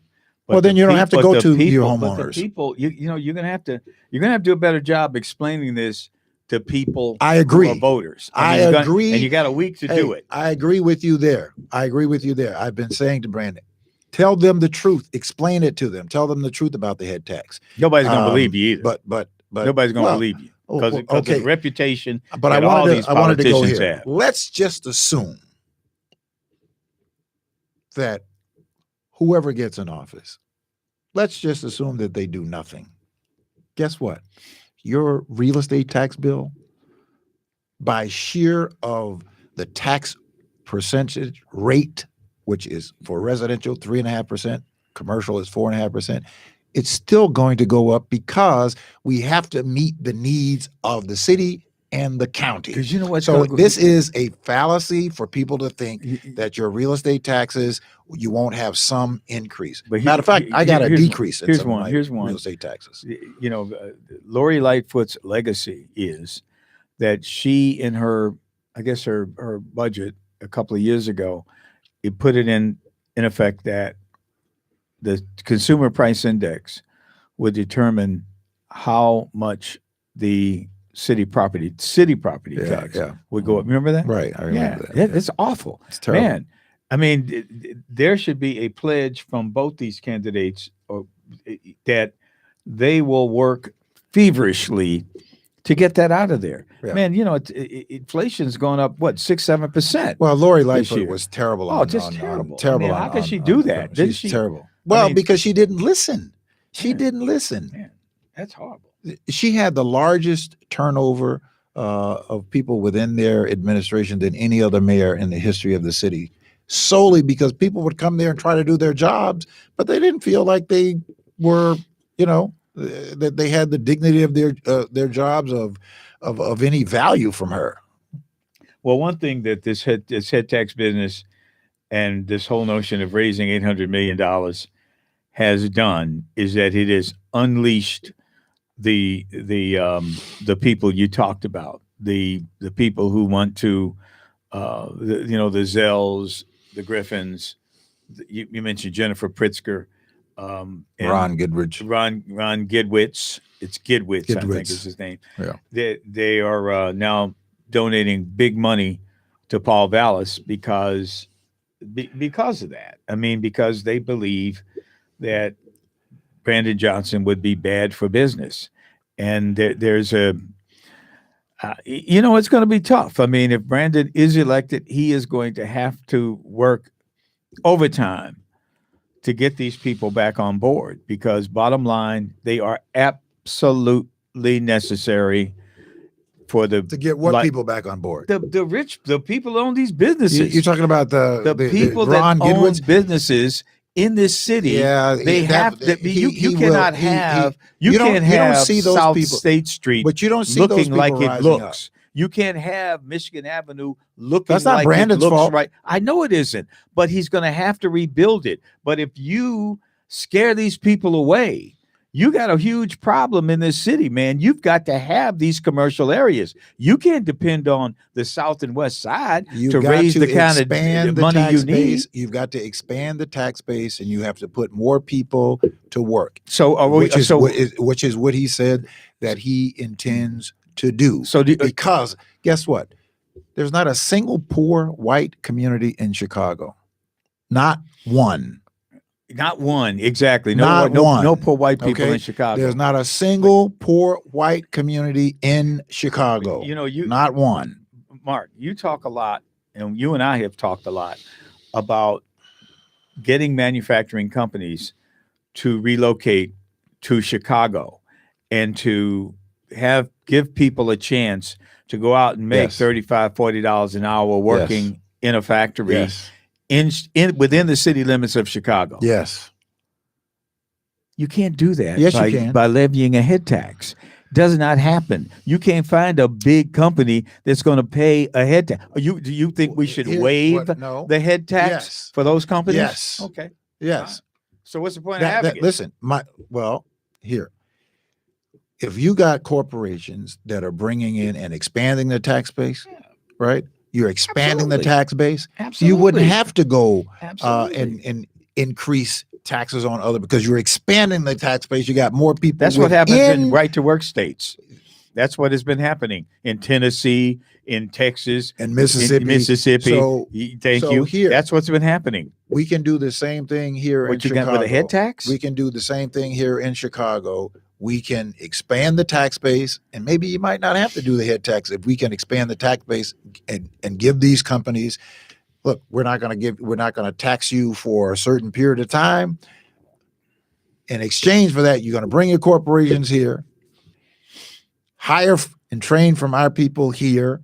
In these communities, you're going to take 40% of the jobs are going to come from the people who live in these communities. We're going to give you commensurate in tax subsidies. Make all the money you can, but make sure that you take care of employees. So the companies that are already here with more than 100 employees, they are SOL. The companies that are already here are ish out of luck. No, if these companies can show, they don't get to pay. I gotta pay, but they don't have to pay. If these companies can show that they are doing the hiring from people from these communities that have been underserved, then they get the tax breaks. So you're what do you think? About Hold on a second. Hold on. You're talking about of course it is. So why have a head tax? If in fact you want to do that, because everybody's going to say you wouldn't have to have a head tax if you were to be able to grow economic development here. If you were able to grow business here, you might not have to have a head tax. But he's already said he's going to reinstate it. I mean, he's already said that. He hadn't said what you said. He said what he said. He said he's going to I don't disagree with what he says. I don't disagree with what he says under the current conditions that we are. I don't disagree with that. I agree with that. And guess what? The companies for the past 40 years prior to Rahm didn't have a problem with it. Man, they didn't have a problem. So what Rahm did was played to a few of them and said, look, okay, I'm going to give you all your money back, and I'm going to just go and hit the poor, because guess what? The poor, what are they going to jump up and down and scream? Well, so I think I don't know about that, man. I think if he's elected, initially there'll be you are going to be able to hear a giant sucking sound. No, you won't. As companies you won't head for the hills. And they do not come here. I mean, you look at Illinois. You look at Illinois in general, in terms of the Democrat Party's control of it. How many big companies, manufacturing companies, have moved here in the last 10 years? In the last 10 years? Huh? In the last 10 years? No, they're not. Tell me. They're not. List the companies that have moved here. No, now, we've had a lot of corporate headquarters leave, but I'm talking about big manufacturers. Manufacturing has Belvedere has shutting down. Ford is shutting down. They've reduced their shifts. Guess what? You've had Rivian is in big trouble down in Normal. Where are the big companies that are moving here? Auto manufacturing is third in manufacturing in Illinois. We're third in manufacturing. What do you mean third in manufacturing? Among the states? Oh, I don't think so. in this state. In this state, but it's dying. Belvedere No, it's not. Belvedere is shutting down, man. We have Belvedere grown. is not Manufacturing working now. has grown. Belvedere You're plant. talking about one or two. I'm talking about the manufacturers. Rivian plant in Normal, which is fairly new, Okay. which You- came you- in let me- under, let I me get think you- it let me was get either you- Blagojevich or Let Rauner. me get you It is something. having problems. Let me get you And then something. you have the Ford plant down on the south side. They've cut back on shifts. The only thing that's growing in Illinois right now, industry wise, gaming. No, it's Game. not. Oh, No, it's man, not. gaming is growing by leaps and bounds in Illinois. They have found they've got gaming, 6 new gaming, casinos, and they're gaming. talking about another It's not- racetrack it's in the not a south panacea. suburbs now.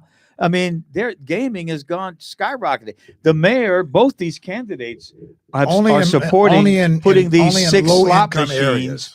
in bars, In low income areas. whatever. In low income In low areas. in- Because but- in the areas where, and this was a study Oh, that was done. a in study 2010. again. Pat Quinn did the study in 2010.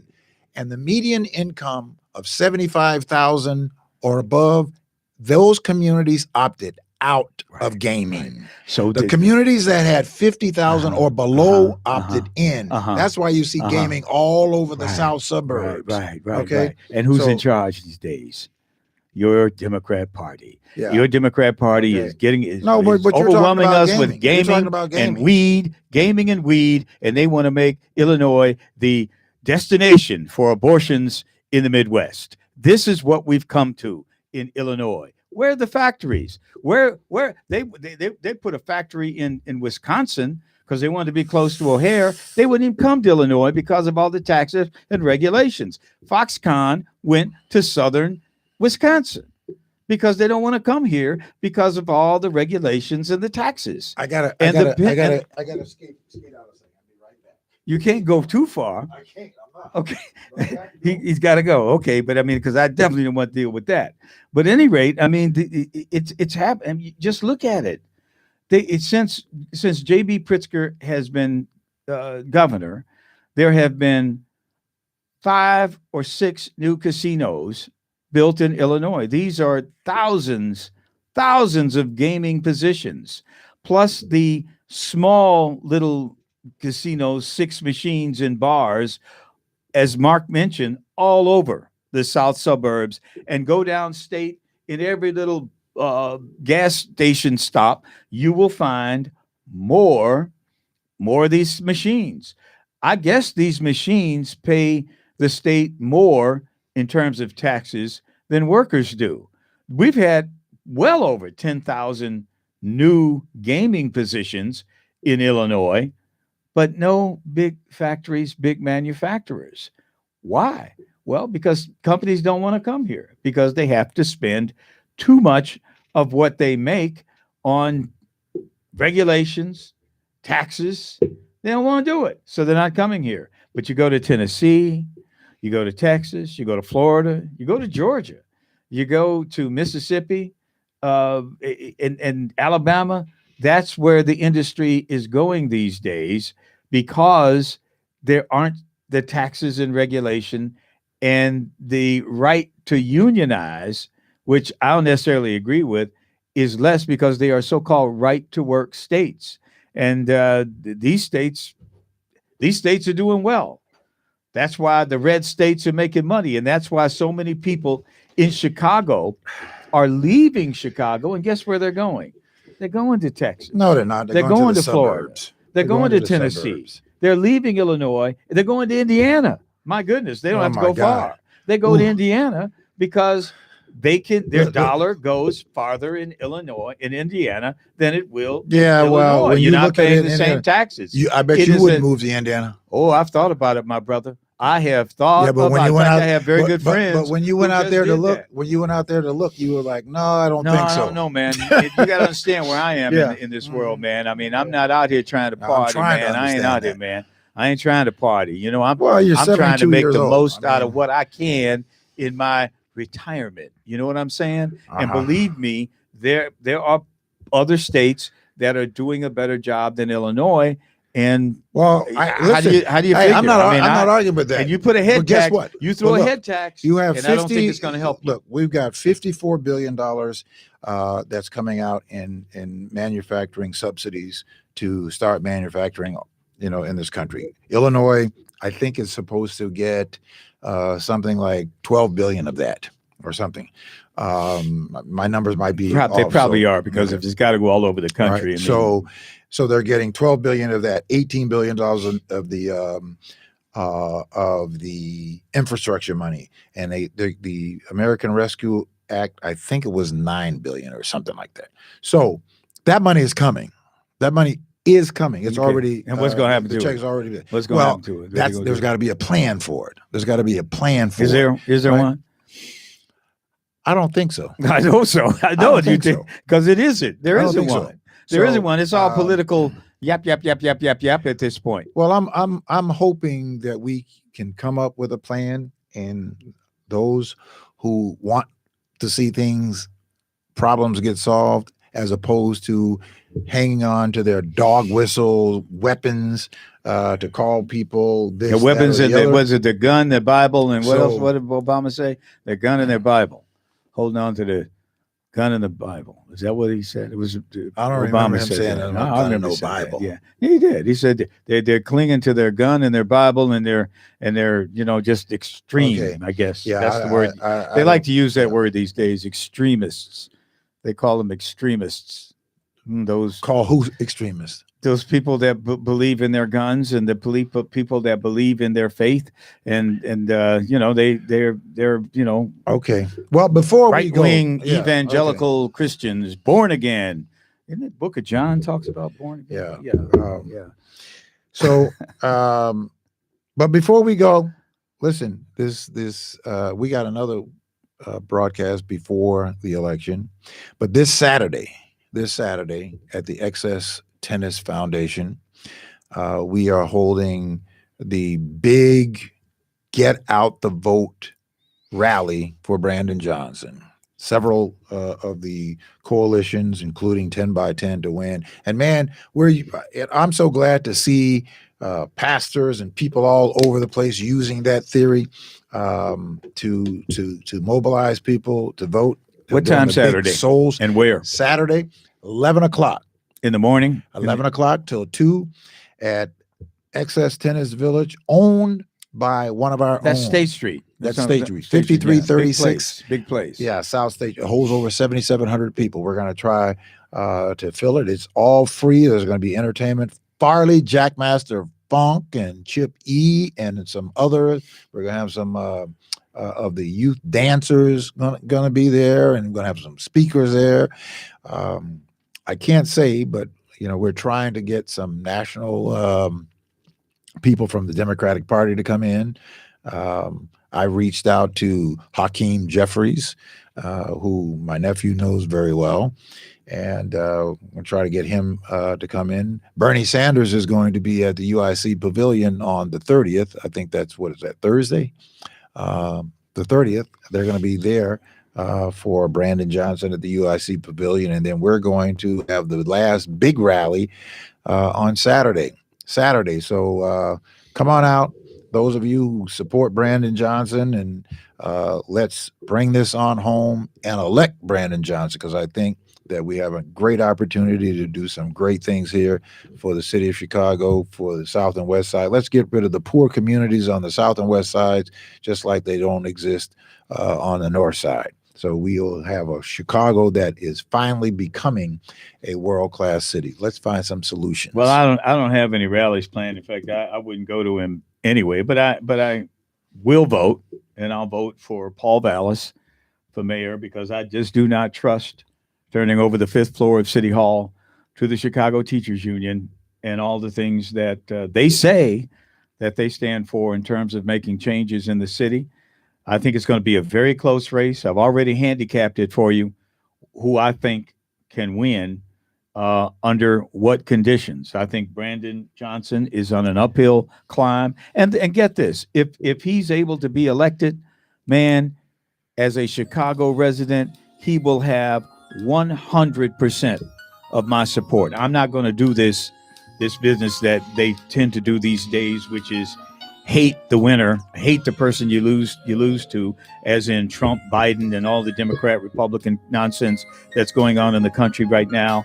If Brandon Johnson is elected mayor of this city, I will support him with every ounce of support I can give. And same for Paul Vallis. I'm tired of the division. I'm tired of the name calling that goes on in politics. That's my story, and I'm sticking to it. Well, that's what you're supposed to do. And we are supposed to be supportive of people who are in public office to bring solutions for the people that they serve, whether it's in the city, whether it's in a county, or whether it's in the state. I had one of the commissioners who said, "Man, I like the stuff that you say, but you're tough on some of the politicians." I said, "I'm tough on you, but I want you to be successful. I'm not tough on you to fail. I'm tough on you because you probably are failing, but I really want you to win. It doesn't do us any good for people to be in public office and fail or to wish failure on them." Listen, I voted for Lori Lightfoot because I had hope that she was going to do better and succeed. She did not. She demonstrated to us that she could not do the job to bring some solution. So if Brandon Johnson, which I hope that he becomes the mayor of the city of Chicago, and he will prove all these naysayers wrong, that, you know, he is controlled by the CTU and weaponizing the CTU. And I happen to know Stacey Davis Gates, who is a bright, brilliant woman, Black woman in this city, and who is doing a phenomenal job. And she is going to maintain the integrity of the Chicago Teachers Union, that it does not interfere. Oh, really? After giving him $3 million, they're not going to ask him for anything?